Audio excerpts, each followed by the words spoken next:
नमस्कार साथियों, मैं राघवेंद्र सिंह। आज हम आपके लिए लेके आए हैं पदार्थ की अवस्थाएं। देखेंगे पदार्थ की अवस्थाएं। पदार्थ की अवस्थाओं को हम दो भागों में डिवाइड कर सकते हैं, मूल अवस्था और कुल अवस्था। कुल अवस्था का मतलब जो वैज्ञानिकों द्वारा हमें प्राप्त हुई है। अगर हम मूल अवस्था की बात करें तो मूल अवस्था में हमारी अवस्थाएं तीन होती है पदार्थ की: ठोस, द्रव और गैस। ठोस अवस्था का मतलब होता है जिसका आकार और आयतन दोनों निश्चित होते हैं, उसे हम ठोस अवस्था कहते हैं। इसमें क्या होता है, जो पदार्थ के कण होते हैं उनके बीच में अंतरा आणविक जो बल होता है वो सबसे ज्यादा होता है।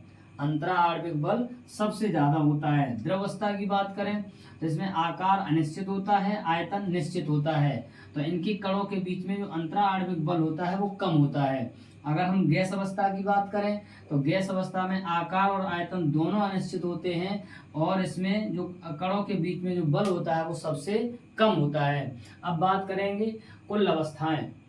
तो कुल अवस्थाएं हमारी पांच होती हैं: ठोस, द्रव, गैस। एक चौथी अवस्था होती है जिसका नाम प्लाज्मा है और पांचवी अवस्था है बोस-आइंस्टीन है। प्लाज्मा का मतलब होता है ये विद्युत का सुचालक अवस्था होती है और एक प्रकार की ये चमक होती है। और सूर्य का प्रकाश, जो सूर्य के आसपास का जो भाग होता है वो प्लाज्मा अवस्था कहलाती है। और नियॉन बल्ब, ये क्या होता है, प्लाज्मा अवस्था होती है। पांचवी अवस्था की बात करें तो बोस-आइंस्टीन। बोस का मतलब है सत्येंद्र नाथ बोस ने इसकी खोज 1920 में की थी। कब की थी? 1920 में।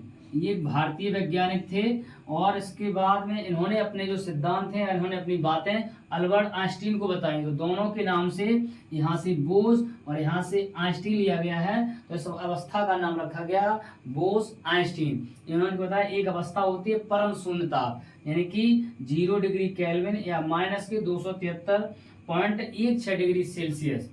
तो इस प्रकार से हमने पदार्थ की अवस्थाओं के बारे में सीखा है आज। तो आशा करते हैं आपको ये वीडियो पसंद आई होगी। हमारा जो चैनल है गोगा जी स्टडी क्लास को सब्सक्राइब करें, तो हम आपके लिए ऐसी अच्छी से अच्छी वीडियो लाते रहेंगे। धन्यवाद।